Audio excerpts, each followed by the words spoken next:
po sa lahat, ako po ibabating muna ng Happy Bermans po sa ating lahat. Tanong ko lamang, kayo ba'y masaya sa papalapit na Pasko o medyo may lungkot? Medyo may lungkot pa din po kahit ano. Bakit po kayo malungkot? Anong dahilan kaya?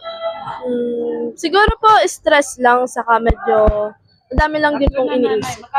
I see. Pero sa tingin nyo kaya, ano bang gusto nyo bang makamit sa mga natitirang buwan pa ng 2024? Ano gusto nyo makamit kaya? Gusto ko lang po makamit is yung parang basta mawala lang po lahat yung struggle, problema, at mabawasan lang, kahit mabawasan lang po. Okay, understand, napapansin ko yung salitang struggle or stress. Pero tanong ko lamang, ano bang gusto niyo ba sa buhay? Madali o mahirap? Gusto ko po yung mahirap kasi challenge. Kahit na-stress ka, gusto mo ma-challenge ka pa rin. Kasi doon naman din po tayo natututo. Okay. Tanong ko lamang, kayo ba may trust issue sa mga tao sa panahon yun? Nahirapan ba kayo magtiwala sa isang tao? Opo. Bakit kaya? Kasi po ngayon, hindi nyo na po masasabi yung panahon. Pwedeng minsan kaharap nyo na pa, siya pa po yung sumisira sa inyo. Hindi na po kasi natin pwedeng basta tayo magtiwala. Okay, pero magtatanong pa rin ng maraming tao, paano nyo malalaman kung isang tao po ay mapagkakatiwalaan? Paano nyo malalaman yun? Siguro po kapag yung isang tao ay talagang kakilala nyo na at yung isang tao po ay alam nyo yung ugali. Kasi kita naman po yun sa ugali, sa galaw, sa mga aksyon at salita. Sa tingin nyo ba, toxic na ba ang mga tao sa panahon ngayon o hindi pa naman? Medyo toxic na po. Toxic. Pero naman gusto nyo ba sa buhay? Yung dati ba o gusto nyo ngayon? Gusto ko po yung dati. Dahil? Kasi nung dati po, medyo mahirap din naman, pero iba-iba po yung dati. Wala pong madaming toxic na tao, wala pong mga backstab na yan, wala pong anger issue, wala pong halos mga ganyan. Mahirap po yung buhay dati, pero para sa akin po, mas mahirap yung ngayon. Kasi habang hindi naman po sa pag-upgrade ng panahon, hindi naman po lahat ng tao nakakasabay. Pero sa tingin nyo, kayo ba yung natatakot pag bigyan na lang kayong nag-iisa sa buhay? Yung talagang biglang ulila, yung talagang madas ka na nag-iisa. Natatakot ba pag nangyari yun? Dati po, oo. Pero habang tumatagal po, nasasanay na din, nagiging komportable na po ako na mag-isa. Okay. Huwag niyo sanang masamain itong tanong na to, huwag kayong mabigla. Pero tanong ko lamang, ano bang gusto niyo ba sa isang tao? Gusto ko po sa isang tao is yung mabait at mapagkakatiwalaan. I see. Okay, ganito. May iba mga kayo na tanong, mas madali po ito, pero sunod po ito, no? Tanong ko lamang, since nabanggit niyo sa dito mabait, tanong ko lamang, kayo po ba isang mabuting tao po? Hindi ko po masabing oo, hindi ko din po masasabing hindi. Kasi para po syempre sa akin mabait ako, pero sa tingin po ng ibang tao, yun po yung hindi ko sigurado. Okay, kung kunwari lalagay natin sarili natin po sa tinatawag na weighing scale or timbangan. 1, masama kayong tao, or 10, sobrang yung mabuting tao. Kung kayo po isang mabuting tao, saan niyo po ilalagay sarili niyo mula 1 to 10? 5 po. 5. Paano ba masasabi kapag isang tao po mabuti? Isang tao ay mabuti. Pag po sinabing mabuti, pwede po kasing napakadami pong ibig sabihin yan. Pwede pong mabuti sa salita, mabuti sa gawa, mabuti sa kilos, aksyon. Kaya para po sa akin, hindi ko po masasabing mabuti akong tao sa lahat ng bagay. Meron po, siguro nga po mabuti ako, pero pwede pong mabuti lang ako sa ganito, sa pagsasalita, sa gawa, pero sa lahat ng bagay, hindi po. Okay, pero tanong ko naman, may iba yung magbasa ng dictionary? Pa? May iba yung magbasa ng dictionary? Minsan po, pag walang ginagawa. Okay, pero nagsasearch naman kayo kay Google pag di nyo alam isang salita. Opo. Kilala niyo si ChatGPT? Hindi po. Hindi mo pa kilala yan? Sikat na yun. Pag punan ng katanungan sa isang robot, yun, ialabas lahat ang mga sagot pag magtatanong ka. Pero, familiar ka ba sa Meta AI? Nakikita mo sa Messenger? Opo. Ginagamit mo ba rin yan? Paminsan po, pero minsan na ano po ako, kasi minsan po, walang connect. Walang connect. Okay, understand. Pabiro lang naman ito. Bigyan ko lang kayo ng konting trivia. Sabi kasi sa dictionary, para daw masabi na good o mabuti, ito po ay may kinalaman sa ugali ng isang tao. Dapat wala ka daw ginagawang masama, wala ka daw ginagawang krimen, at wala ka daw sasaktan na tao kahit sanggol. Tingnan natin po itong mabibig sa tanong kung tama ang sinasabi ng dictionary. Kaya ganito, kayo po ba ay nakapagsinungaling po sa tanan ng buhay niyo po? Opo. Yan yung problema. Lahat po tayo guilty kasi yan po matututo na isang bata ang magsinungaling. At lahat po taga tayo dito ay guilty. Pero ito po, Kayo po ba ay nakapagnakaw ng kahit anong gamit sa tanan ng buhay niyo po? Mapalapis, ballpen, barya, may napuot sa kalsada at iba pa. Opo. Imagine mo sa hindi kalayuan, dyan sa likod nyo, nandiyan na yung police station. Baka nga sa totoong buhay, lahat ng tao ay nagbabalibol na sa kulungan. O baka nagbabasketball na lahat sa loob ng court sa kulungan. Kasi totoo, guilty kagad tayo sa simpleng pagnanakaw. Yun nga lang, may sasabi kasi na kaya po daw tayo nakapagnakaw dahil wala yan sa presyo. Gusto natin ang isang bagay, kaya po tayo ay madaling matukso. Kaya nga mayroong salitang gasgas nga lamang, nakasabihan, kung hindi ka mapagkatiwalaan sa maliit na bagay, ano pa kaya o sa malaking halaga? Kaya yun nga lang, lahat po tayo dito ay guilty. Pero ito po, kayo ba yung nakaranas na magalit sa isang tao? Opo. Nawawala ba stress nyo pag kayo nagagalit o lalong tumitindi po? Lalong tumitindi po. Siyempre, imagine mo, kayo, kunwari, nilulungo kayo, siyasatan kayo ng isang tao, ano namang ikaw atay nakangiti ka pa o nakabungis-ngis, kalokohan naman yun. Hindi mo pwedeng sabihin na hindi ka nagagalit, pero sa loob ng puso mo, parang gusto mo na dumilim ang paningin mo. Diba? Mayroon kasi siya sabi, hindi natin pala kailangan manampal ng tao, hindi mo kailangan sumuntok, hindi mo kailangan gumawa ng iskandalo. Ang kailangan mo lang pala ay magalit lamang sa isang tao. Hindi ka nga nakapatay ng tao, pero nakapatay tayo ng tao sa salita. Kaya totoo, lahat talaga tayo po ay guilty. Pero ito po, nagagamit yung minsan ang pangalan ng Panginoon sa walang kabuluhan. Minsan naglalakad lang kayo, bigla kayong nadapa at napa-OM, insert God's name, randomly. Opo. Tanong ko lamang, mahal niyo ba nanay niyo? Opo. Kunwari ganun ulit ang senaryo, bigla ka ulit nadapa, instead na pangalan ng Panginoon, pangalan ng nanay mo bilang panggulat lamang randomly. Okay lang ba yun? OM, insert mother's name. Okay lang ba yun? For me po, hindi. Kasi po parang ang bastos. Actually, tama sagot nyo. Hindi lang siya parang bastos. Napaka-bastos talaga yun. Kasi nga, disrespect yun. And I think 99% ng mga Pilipino hindi na kaya gawin yan kasi mahal natin ang mga labots natin. Kaya hindi natin talaga kayang ibastos. Yun nga lang, sana gayon din po sa Panginoon. Kaya kasi naglikha ng mundo sa mabuti at hindi dapat ito ginagamit para mayurakan ang kanyang salita. Yun nga lang, ang problema, ang tawag doon ay blasphemy o pambabastos. Kaya totoo, lahat po tayo dito ay guilty.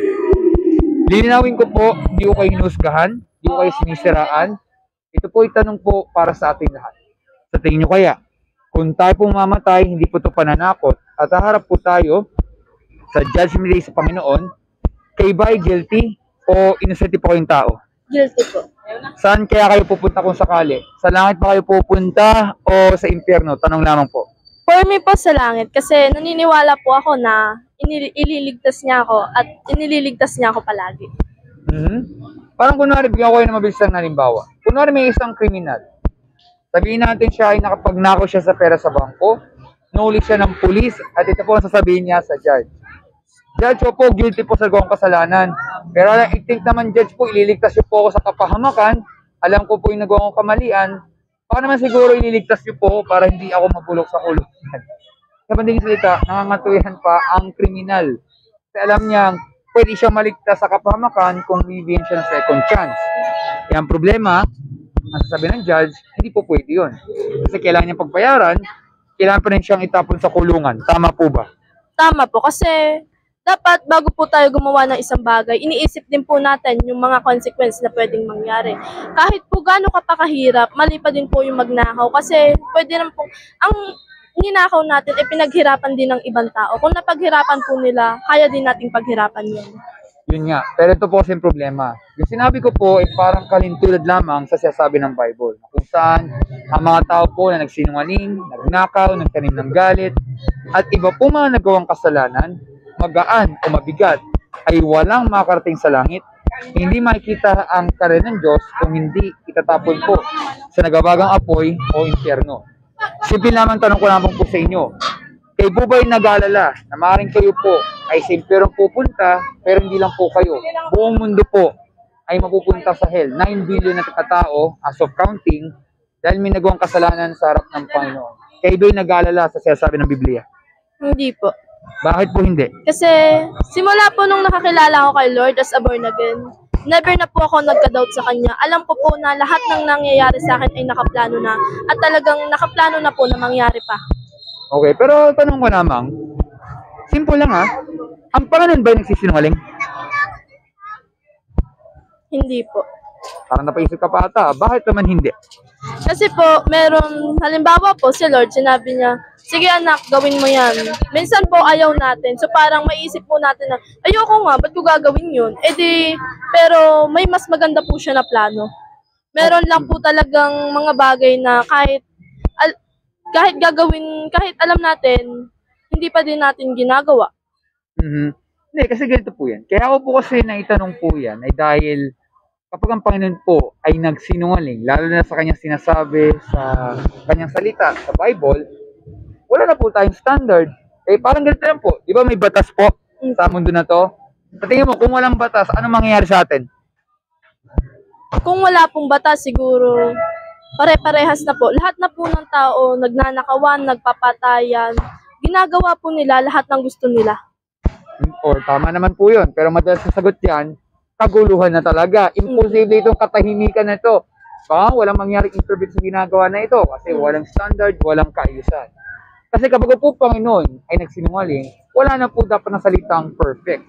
Sa dictionary nga lang po, pag sa ating perfect po, ang kanyang example ay laging itinututok sa Panginoon. Kasi siya po ang perfect at tayo po ang imperfect. Kaya yan yung dahilan ng Panginoon po, kung anong sasabihin niya, yan po ay totoo. Kung meron talaga itatapon sa impyerno, yan ay sambit po ng Panginoon. Kasi, ang Panginoon po ay hindi lang po siya mahabagin, hindi lang po siya nagpapatawad, pero galit rin po siya sa kasalanan at makasalanan tulad natin. Kaya ang totoo po, lahat po talaga tayo ay guilty whether we like it or not. Kasi kaya ko po naitanong yan dahil yung unang tanong, siguro in-expect ko siguro sagot na kung talaga tayo isang mabuting tao, which is tama naman, pwede ka mabuti sa bagay, pero sabi sa Bible kasi, walang mabuti kahit isa. Kasi kahit gumawa ka ng 1,000,000 kabutihan, maglagay ka lang ng ginawang kalokohan, kalat na po yan lahat-lahat. Parang ganun din sa isang baso ng tubig. Lagyan mo lang yan ng lason, kalat na po ang lason na yan. Kaya technically speaking, dapat ito po ang maglilid sa atin upang mapag-isip-isip talaga na kahit sabihin natin tayo po ay siguro, liligtas ng Panginoon at sinasabi mong nakilala mo ang Panginoon. Pero may sinasabi kasi ang Bible din na may mga taong sasabihin nila, Lord, Lord, Lord, kinikilala ko po ang inyong pangalan, ginagamit ko po, lalo na pag tayo po ay magpapatalsik na masamang espiritu. Pero sasabihin ng Diyos, lumayo ka, hindi kita kilala.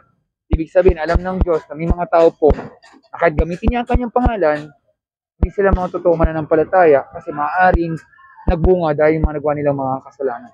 Lalong tumigas ang puso. Kaya ibig sabihin po, whether we like it or not, dapat tayo mag-alala kasi po buhay ang pinag-uusapan natin. Pero of course, hindi ko invalidate yung sagot nyo kasi may punto naman siya. Yun nga lang, medyo may kulang. Dito kasi papasok na bagamat may justice po ang Panginoon sa lahat ng tao na uputo sa impyerno, pwede po magbago kapag narinig natin ang salita na to.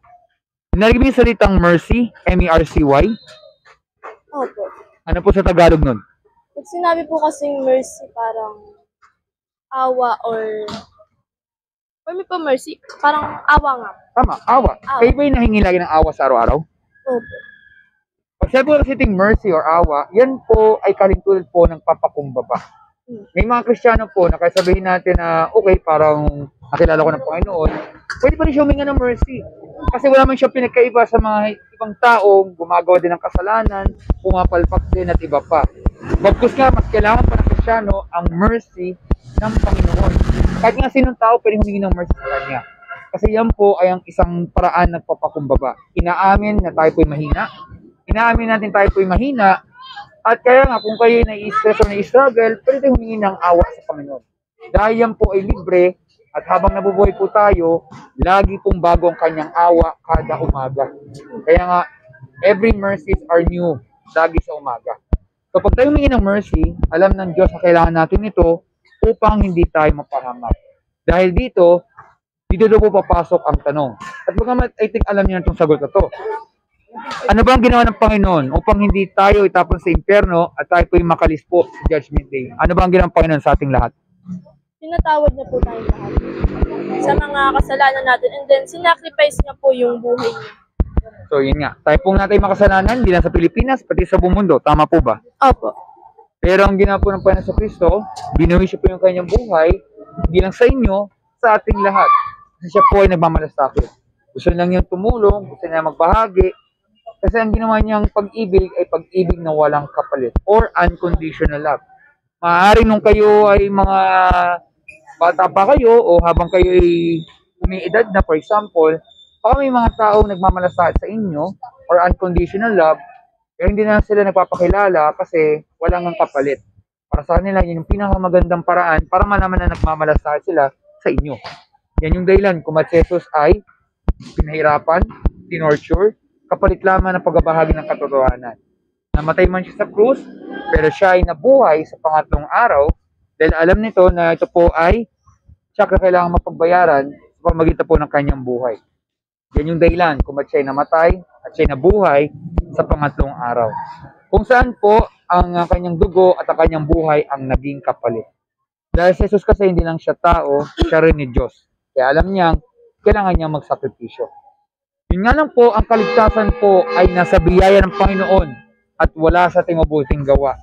Pero may dalawang bagay po para mamit siyang kaligtasan. Meron ba yung idea? Ano kayong dalawang bagay na yun? I think yung dalawang bagay po is tiwala at saka po yung tiwala. Hindi nyo sure? O ganito lamang yan. Yung una po ay ang repentance. Narinig mo ang repentance? First time? When you say po repentance, yan po ay pagsisisi sa kasalanan. Halimbawa, kapag kayo ay nagkasakit, di ba gusto nyo laging gumaling? Halimbawa, sa tingin nyo, pag po kayo ay nagkalagnat, makakapagpahangin ka kaya kayo dito sa lugar na to? Hindi po. Dahil? Kasi po, may sakit. So, siyempre po, magsisisi ka na, ay, dapat pala, nalagaan ko yung sarili ko. Exactly, di ba? So, pag tayo nagkasakit, gusto natin laging gumaling. Pag po tayo may nagawang kasalanan or kamalian, talikuran naman nagawang kamalian at babaguhin ating puso at isipan. At ang isa po, which is tama naman, yun yung tiwala or pinakamagandang salita dyan ay pananampalataya sa Panginoong Jesucristo lamang bilang Panginoong tagapagligtas. Repentance and faith kay Jesus Christ. Pag nagawa natin dalawang bagay na yun, ay tsak, patatawarin tayo ng Panginoon, bibigyan tayo bagong puso at isipan, at higit sa lahat po, anuman ang pagsubok na pigyan natin, meron pong pag-asa. Hindi sa mundo nito, kundi sa Kanya lamang. At dahil doon, meron pong buhay na walang hanggan. So, bago po umalis, meron akong mabibig sa tanong lamang. Sa tingin nyo kaya, nagsasabi kaya ako ng totoo sa ating napag-usapan po? Opo. Pag-iisipan niyo po ba ang ating napag-usapan po? Opo. Kayo ba nagbabasa ng Bible araw-araw? Nagbabasa po ako ng Bible, pero hindi po siya araw-araw. Or hindi po, paminsan-minsan lang po. I see. Kasi ganito naman yan. Di ba pag kayo nagugutom, anong gagawin nyo? Kakain po. Di ba araw-araw yan? Sana ganyan din po kung sa Bible. Sana mabasa natin kanyang salita araw-araw. Sana may isabuhay natin, may share po natin ito, lalo na sa mga tao sa paligid. Kasi yan yung mabuting balita na kailangan malaman, hindi lang sa iyo, sa lahat po ng mga tao. Then tandaan natin, hindi natin alam kung ilang pang mga taong naliligaw ang landas, naliligaw ang kaluluwa. At yung parang sa paging naliligaw na nga, di ba kasi impyerno mapupunta. Kasi nga, kaya po tayo dito sa mundo, ay dapat makilala natin Panginoon at siya maluwag natin habang buhay. Kasi ang Bible po ay parang yan yung love letter sa atin para tayo po ay gabayan sa mundong ginagalawan natin. Kasi nga, ang bad news po, lahat po tayo guilty, lahat po tayo makasalanan, lahat po taga tayo ay sa impyerno mapupunta. Yan po ang justice ng Panginoon sa ating lahat. Pero ang good news naman po ay maraming po maliligtas. Hindi nga lang po lahat. Ibig sabihin, kapag isang tao po ay nagsisi sa kasalanan at nanampalataya sa Panginoong Jesucristo lamang, ay tsak, maliligtas po yung tao dahil yun sa biyaya ng Panginoon. At dahil doon, meron pong buhay na walang hanggan. Maraming salamat po dito sa oras na to. Meron ba kayong katanungan po? Oh, wala na naman. So kung wala na yung katanungan, ako po ay nagpapasalamat at ako ay mabati po ng advance Merry Christmas and advance Happy New Year. God bless po sa inyo at ingat po kayo. Stay safe po. Thank you po. Sige po. Thank you po.